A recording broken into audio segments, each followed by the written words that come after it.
Hi. Recently, Bombay High Court has taken an extremely progressive and very interesting initiative which has the potential of revolutionizing child custody jurisprudence across India. On 23rd November 2021, that's late last year, Mumbai Family Court issued a notification for appointment of a panel of child independent lawyers or CIL in order to represent and promote the best interests of children in child custody or access disputes. Many other countries have experimented with this novel concept for decades now, most notably United States of America, where I believe the first child's advocate was appointed as far back as 1966. And since then, many states across US have inscribed it in law, better known by the term guardian ad litem or GAL, or what we would like to refer today as GAL. In order to learn more about this, discuss the pros and cons of this new development, and most importantly, to discuss learnings from countries who've practiced this for many years, we have with us a very special guest. He's unique for he hails from the state of Gujarat in India, where he initially studied law. However, for the past 20 years, he has been practicing in the state of Michigan in United States of America. Therefore, he has excellent knowledge about Indian law and the ground realities of Indian family court system. And at the same time, he's been practicing in Michigan, where guardian ad litems are extensively used by the courts. He has had experience of hundreds of cases with GALs or GALs, and his two-part article on best practices with GALs or GALs, published in Michigan Family Law Journal, is highly regarded for its depth.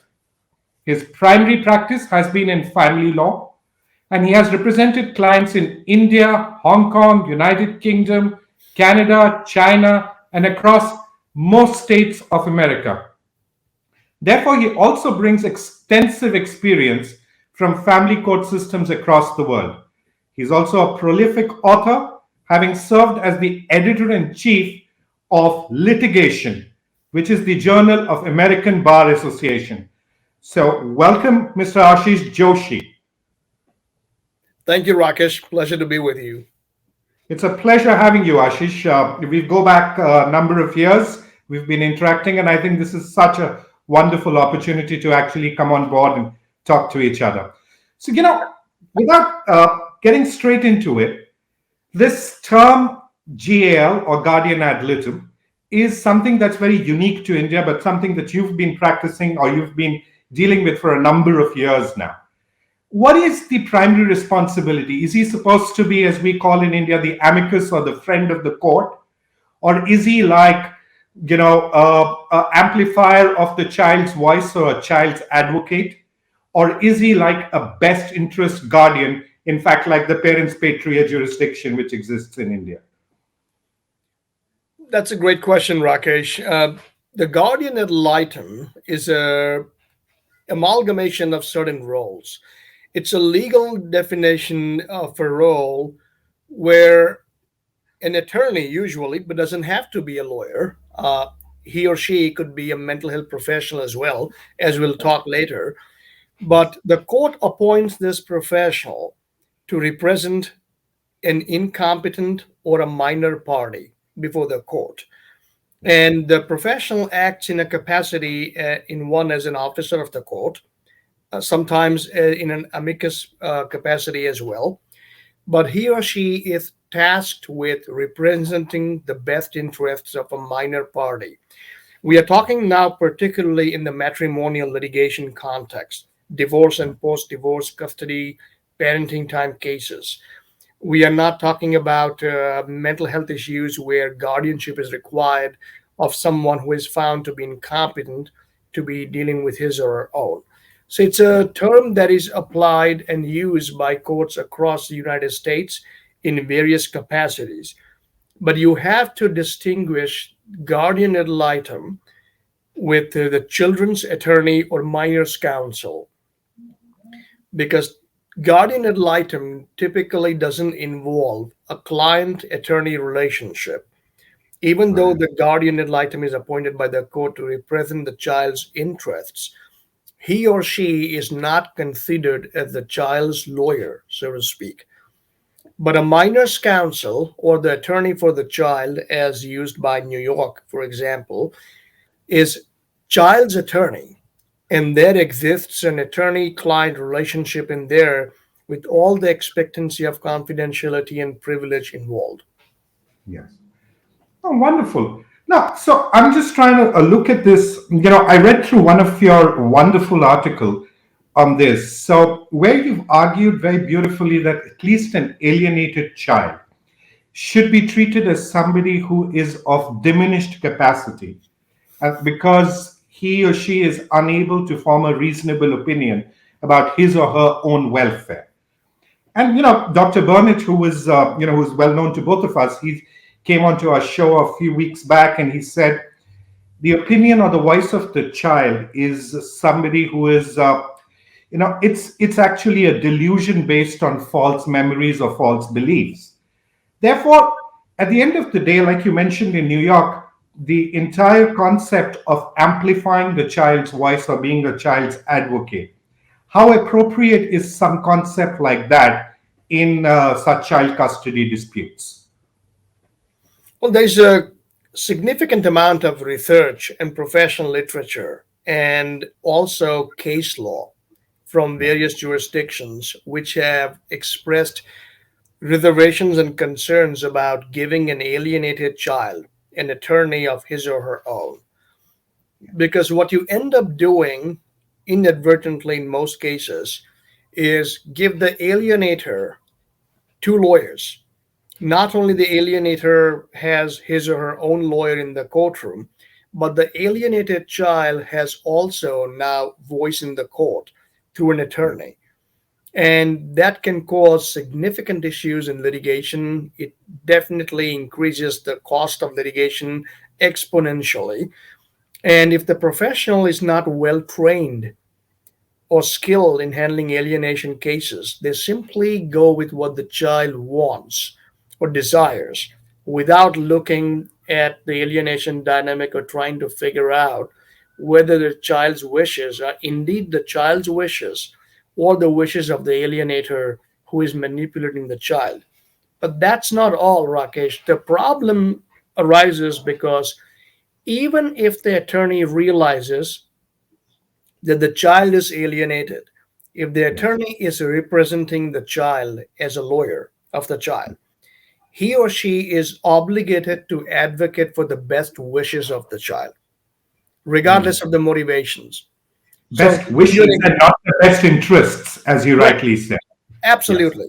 And there have been situations where attorneys have been reprimanded or sometimes disciplined for Okay. trying to advocate for the best interests of the child and regardless of the child's wishes, and the courts have essentially stepped in and said no, that's not your role.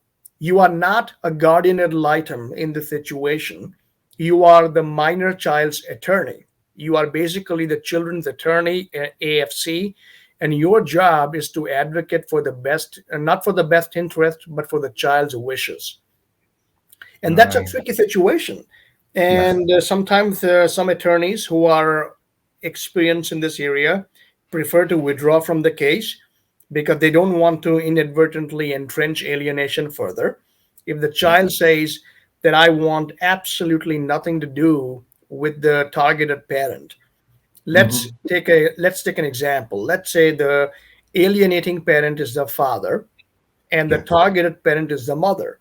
And if the Yes. alienated child expresses a preference that I simply don't want to see my mom, I simply Yes. don't want to have any relationship with my mother whatsoever. Under Yes. the theory of the attorney for the attorney has to go to court and advocate for that wish, Mm. regardless of whether that wish is reasonable, Yes. regardless of the fact whether that wish is the wish of an alienated child. The Yes. attorney must advocate for the wish because that's an instruction given to the attorney. Now, Right. compare that situation with the guardian ad litem's role. Yes. A guardian ad litem could and should inform the court of the child's wish But their duty doesn't stop there. In a Right. case involving alienation, the GAL usually goes further and tells the court that while the child wants X, Y, and Z, it would be Yes. a travesty of justice to do that. It would be very harmful to the child and the relationship the child had with the other parent to Hmm. grant that wish, and it's not in the child's best interests.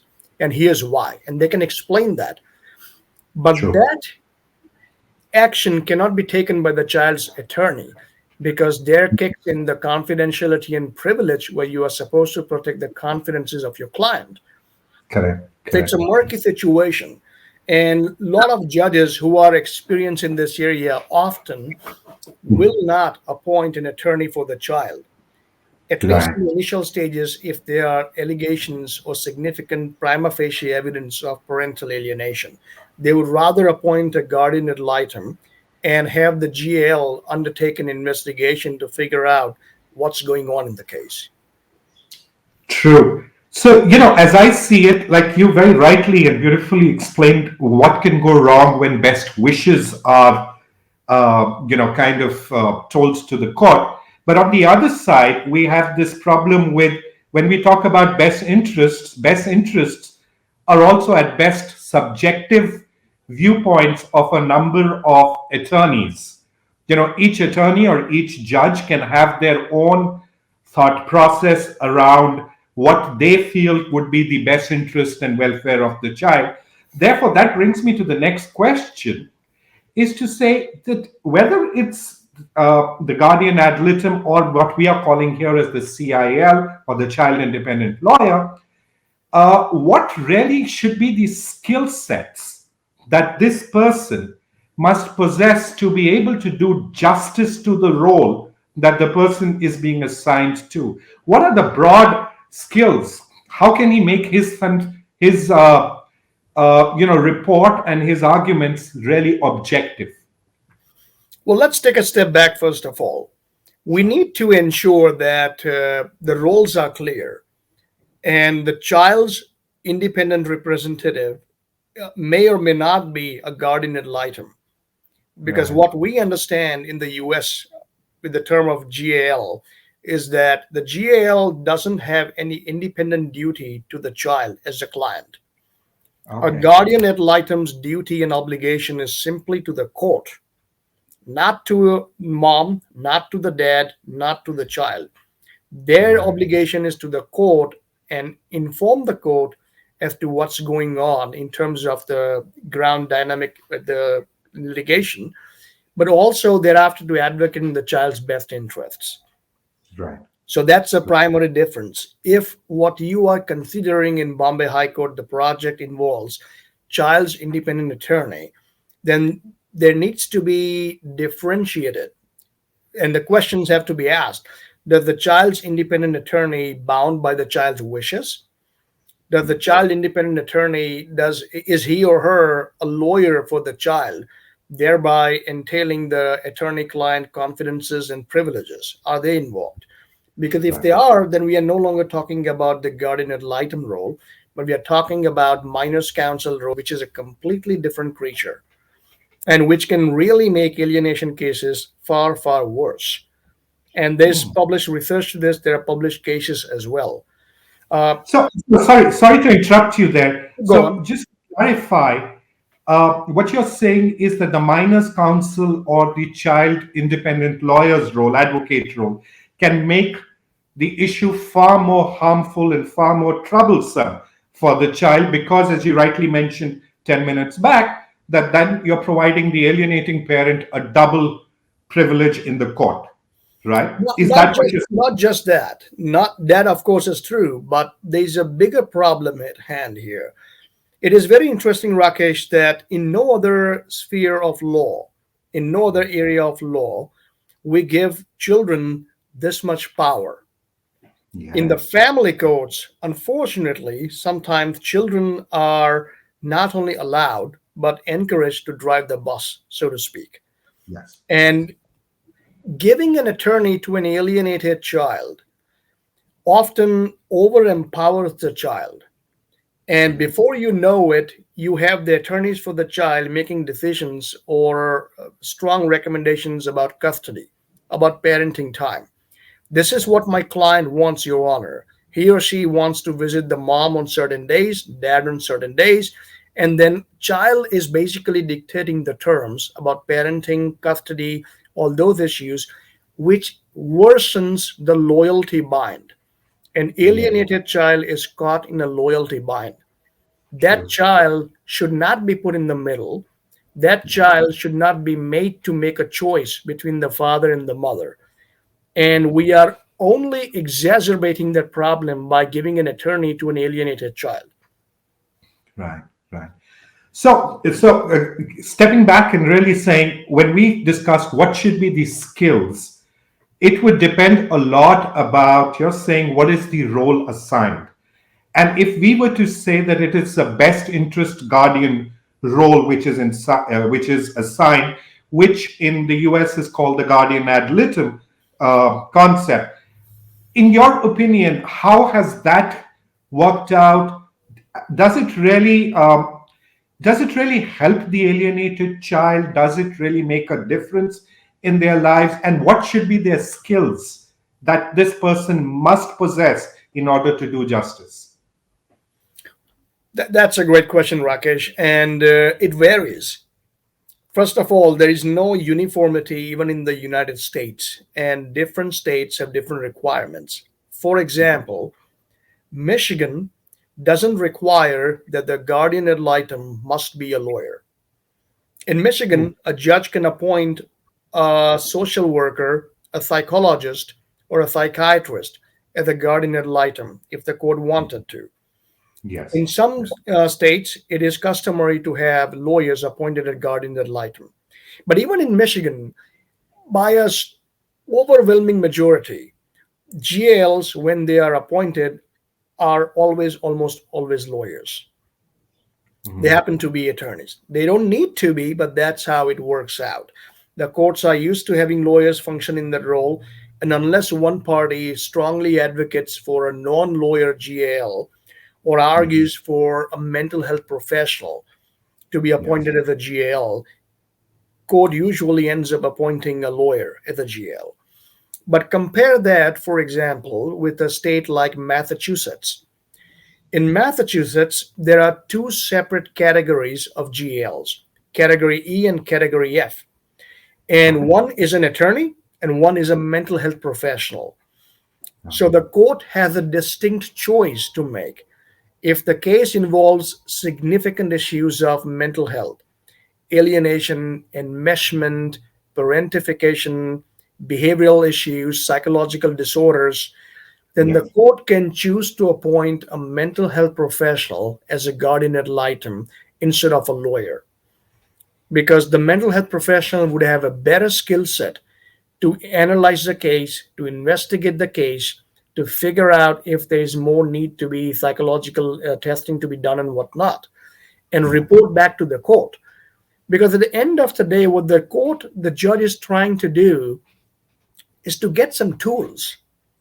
Because you typically have one party crying alienation and telling Right. that the other party has manipulated the child and whatnot. And you have the other party who is being accused of alienation telling the court that their targeted parent is abusive and the Yes. child has rejected that parent because the parent is simply not a good parent. So, when faced with this conflicting lines of argument, the court is looking to a third party neutral professional to do a thorough investigation, talk to everyone, look at the evidence, interview the child, figure out what's going on, and then come back and advise the court as to what should be done in the best interest of the child and why. And Right. many a times, a mental health professional might be better suited to that role than a lawyer. You asked about the skill set. I think it is absolutely critical that whoever is appointed as a guardian ad litem in cases of parental alienation has significant amount of training and knowledge on the issues of alienation. And they could be made, they could be, they should attend the programs put on by professional institutions.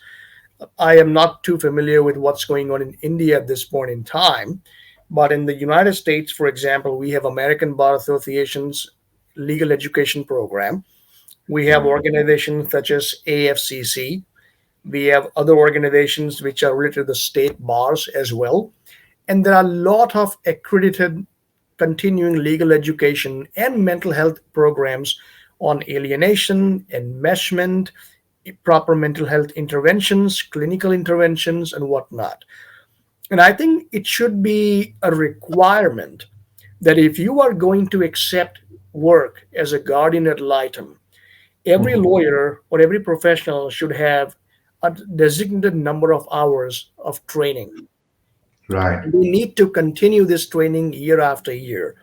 In most jurisdictions in the US, in order to maintain your license as an attorney, you have to have continuous legal education every year. And you right, have to notify that to the state bar in order to renew your license for the next year. right, right. Because No, nothing can be worse than having a guardian ad litem appointed in an alienation case who is not equipped to handle that kind of a job or responsibility. no, and I think just for our viewers, what I would like to mention is why are we discussing so much about alienation here? Is because you've been through our survey findings, which showed that even the legal professionals believe that in 60 plus percentage of cases of child custody disputes, there is parental alienation or alienating behaviors or tools which are being actively used. And specifically, I believe in cases where CIL or GAL is likely to be appointed, those are going to be the more, intractable or the more, it's not going to be appointed in every child access or a divorce case. It's going to be, so in those kind of cases, parental alienation is going to be present in 80 plus percentage of the cases, is what I foresee. Therefore, the elephant in the room is to be able to protect the child from this kind of child abuse, which is severe. So, in your experience, because you've dealt with a number of GALs here, what are the common mistakes that I believe both the GALs and the courts do in these cases of parental alienation? Why do they get it wrong so badly, even though there is certain times amount of information and training which is happening in the US? Well, one issue is quality control.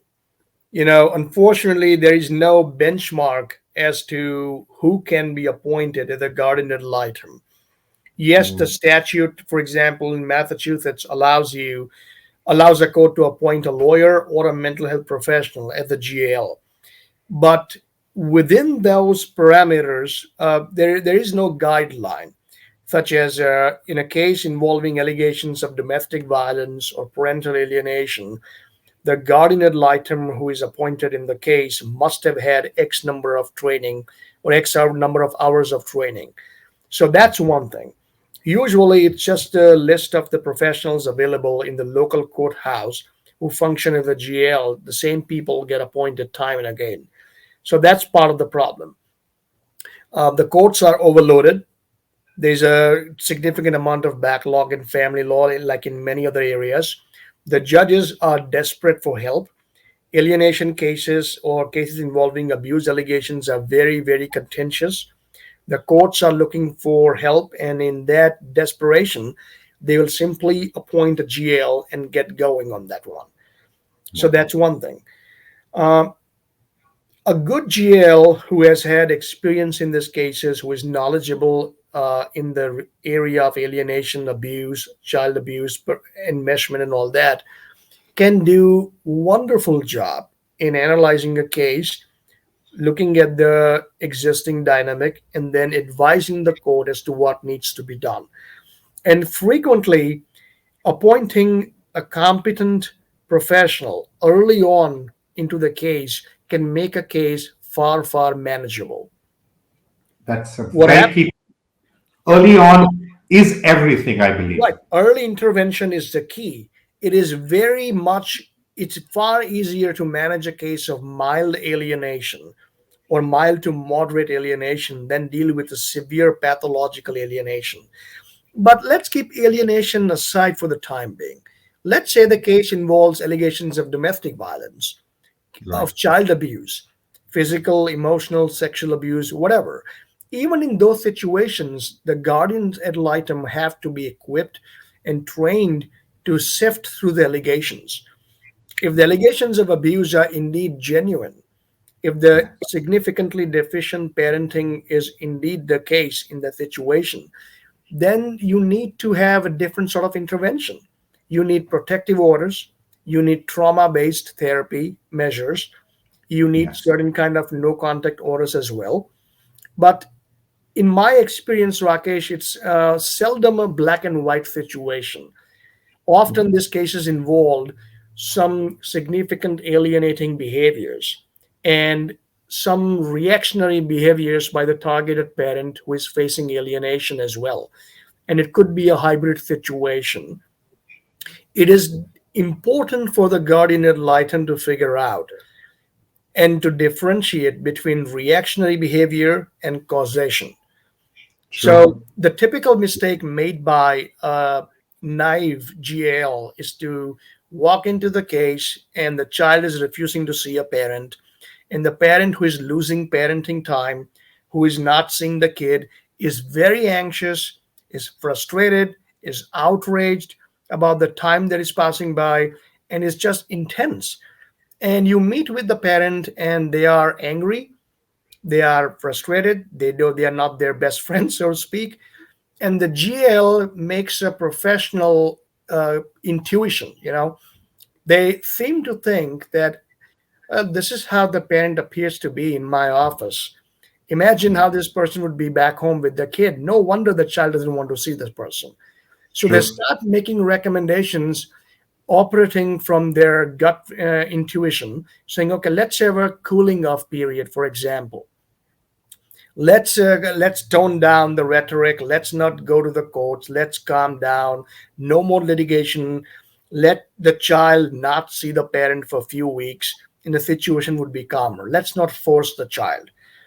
Now, if it is an alienation case and the child has no justifiable reason to reject or resist that parent, such a cooling off period will make it worse. The alienation will further entrench. The alienation will get much more increased from moderate to severe, and you will have a child who is absolutely will refuse to have a phone call, will buy into the delusionary beliefs, will keep on making the same old complaints which have no basis in reality. So all Right. you are doing is to encourage that delusionary thinking and behavior by operating from your gut or professional intuition. So that's one of the dangers. The other common mistake that I see that guardians ad litem make is to they rush into therapy. They love Right. to talk about therapy. And the moment they see that the child is resisting contact or child doesn't want to see a parent, they immediately jump to therapy and have a therapist appointed. And traditional psychotherapy has been shown to make an alienation situation far worse. True. And that causes more frustration, more expense of time and effort and money, and a case could be which could have been managed early on in a different way gets more nightmarish as time goes on. But the biggest casualty here is the child, True. because you have the precious window of time that the parent and the child are losing out on. We have months and years go by with no contact or very limited contact and useless therapy going on, and this time is lost. I mean, those are precious years, precious months for the parent and for the child.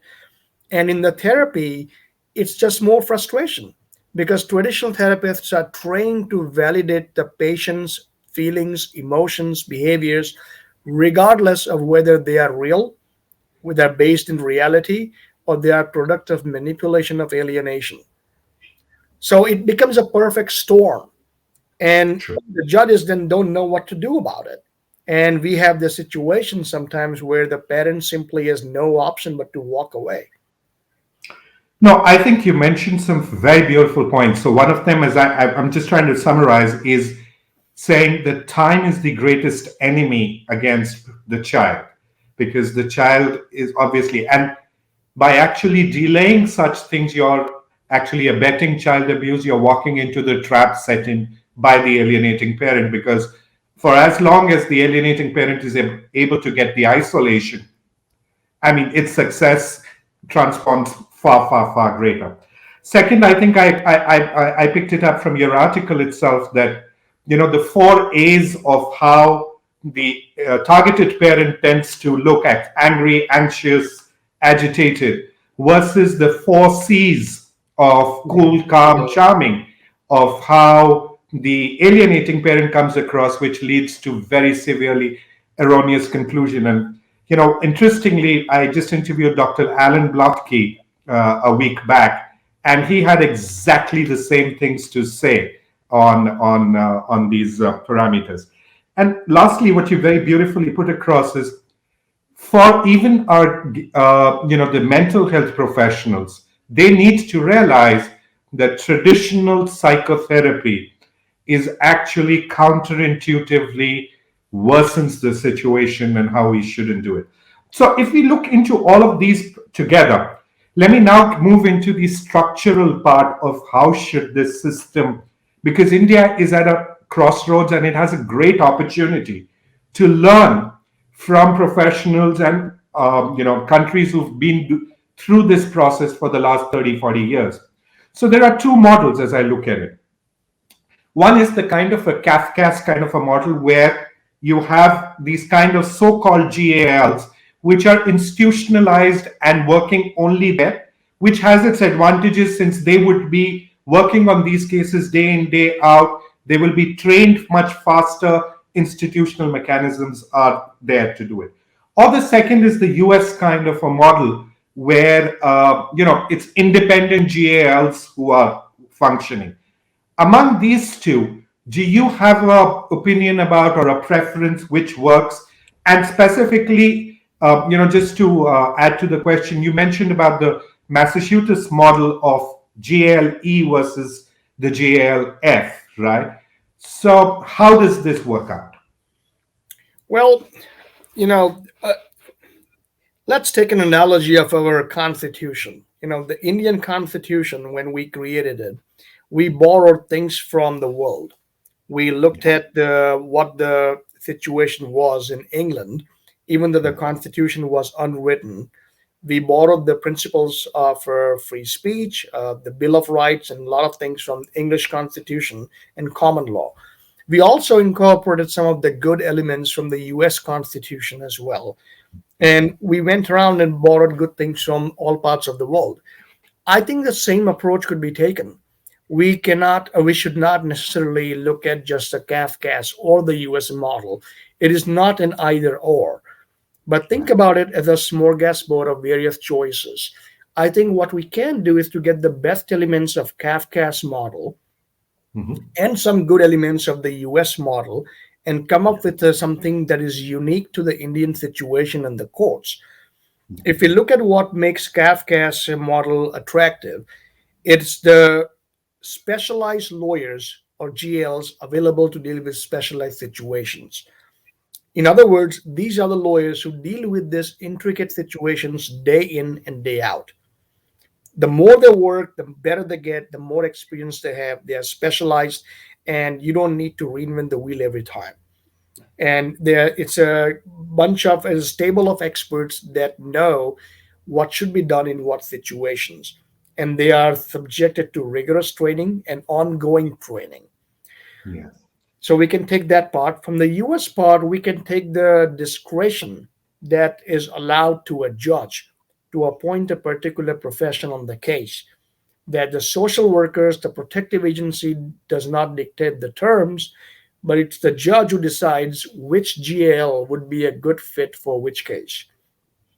So you could have a training program for children attorneys or guardians ad litem, put them through a rigorous set of training so that they understand what are the basic mental health issues, What are the basic issues that come up in a high conflict divorce? What are the basic issues that come up in a case involving allegations of domestic violence? What are the basic issues that come up in a case involving parental alienation? How to distinguish a case of alienation from estrangement? How to distinguish a mild case of alienation from a severe case of alienation? Yes. What sort of remedies and interventions work in a mild case versus severe case? Continue the research. And once these professionals have undergone this training, then you continue that training down the road year after year, and you add more professionals to that list. So it should not be a free for all list, meaning by anyone who has a LLB or a degree to practice law is automatically eligible to be appointed as a guardian ad litem. There should be some quality control measures put in. But I think if we are going to do this, why not allow ourselves the flexibility to also look at non lawyers Yeah. to serve as guardian ad litems in some specific situation? If you Right. have a case where there is a repeated amount of psychiatric hospitalization, if you have a case which has significant mental health records, you need someone who has the skill, knowledge, and training to interpret that data.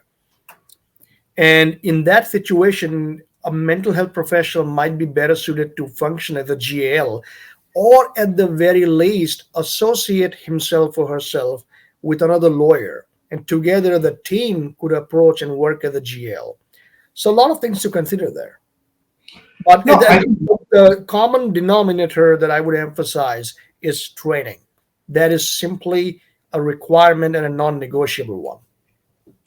no, absolutely. And, I mean, obviously, I have a certain opinion, which is obviously debatable, is I do believe that mental health professionals are far better suited, or even psychiatric social workers, because at the end of the day, the child access and custody dispute law, so to speak, which is the forte of lawyers or the attorneys, can be summarized in 8 words, which is best interests and welfare of the child. But its interpretations are so subjective. Even somebody as huge as the United Nations hasn't been able to come to a very clear cut solution around it, which is why the mental health professionals, because of their intricate knowledge of child psychology, family dynamics, and family therapy, could probably do a better job. But then they have an issue with being able to talk the language that the judges and lawyers talk, right? And language makes a huge difference, which is why I like your suggestion of saying it should be a teamwork. It should be a lawyer and a mental health professional team doing the work together, which can probably do. But just to get a clarification, in the US, are the family court judges specialized? That means lifelong they tend to see, or they keep shifting from civil, criminal courts and family courts all across? How does it work? There's no uniformity there. A judge who could have a family law docket could change, and the same judge could be moved to the criminal docket side. So that is not uncommon to see that. Okay. Also, when a judge is appointed or elected in different jurisdictions or different rules, it's not necessary that the judge has had some family law background in order to be a family court judge. You could have a lawyer, for example, who has been a practitioner in the criminal law or business law, but is given the family law docket. But the judges do undergo training, they do undergo continuing legal education. There are judicial conferences specifically targeted and geared toward judges so that they have the skill set that they need, they get the resources, updated research, and things like that. So, in your opinion, what's your opinion? Because I had Justice Philip Marcus on this show a month or two back. He's a strong advocate of having specialized family court judges who have good understanding of this child psychology, the issues around family dynamics. But it obviously has a huge issue about burnout for these judges. What do you feel? What's your opinion on this? I think Any that thought? argument does have some merit. A specialized bench of judges who focus on family law could do great deal of good. But again, judges may want some variety as well. A judge may not want all family law all the time. They may want to move gears and move into a different area of law to function as a judge. I have also found that it's not necessary that the more time you spend doing family cases, the better you become at family decisions. Sometimes, in fact, I have found the judges who have come outside of family law branch, let's say intellectual property or criminal law, are intellectually more curious, and they are Right. willing to engage in the debate. They're willing to engage with the science. They're willing to look at past their own preconceived notions about what a thing is or what it's not. So it depends upon the individual. But on the Wow. whole, I would agree with Judge Marcus that if you are able to create a special family court with judges who are specifically focused on family law, it's an overall a good idea. Right. So, just to end, I think what we've managed to touch upon today is some just very brief things. These thoughts in India need to be discussed in detail. And in a way, I look at it in my language saying they need to be codified and then practiced. So, is that an area where you think you'd be able to bring in your experience and assist our system in making this happen? Sure, I'd be happy to help out in whatever areas you think are appropriate or helpful. I mean, the one unique thing that I would bring to the table is my understanding of the Indian culture, Yes. Indian courts. I mean, I practiced in Gujarat High Court for a number of years before I came to the US. Uh, I practiced in other courts as well, Bombay, New Delhi, Company Law Board, and whatnot. So I'm well Mhm. versed with the Indian law system. But culture plays a big part as well. And a Yes. guardian ad litem or a child attorney has to be very sensitive to the culture. And that's true for the US as well. If you have a immigrant family of, let's say, people from Middle East or other parts of the world, their family norms, their traditions, their upbringing of their children, parenting style would be remarkably different from someone, let's say, who have been in the US for generations. So a GAL has to be sensitive to the differences in the culture as well.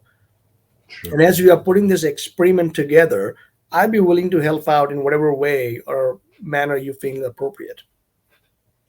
Wonderful. Like I always say, there are two things which don't differ from culture to culture, which I say number one, parental alienation, especially severe parental alienation, is child abuse wherever in the world that you may be living in. Second is shared parenting should be the norm all across the world because it's a biological fact.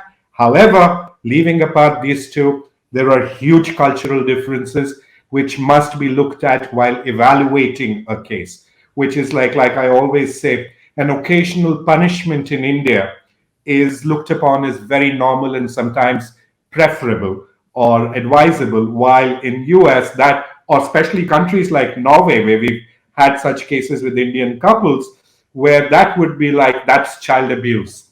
I Mhm. completely agree with the part. So wonderful. I think it's been wonderful having you over, and thank you so much for being here. Thank you, Rakesh. Pleasure to be here.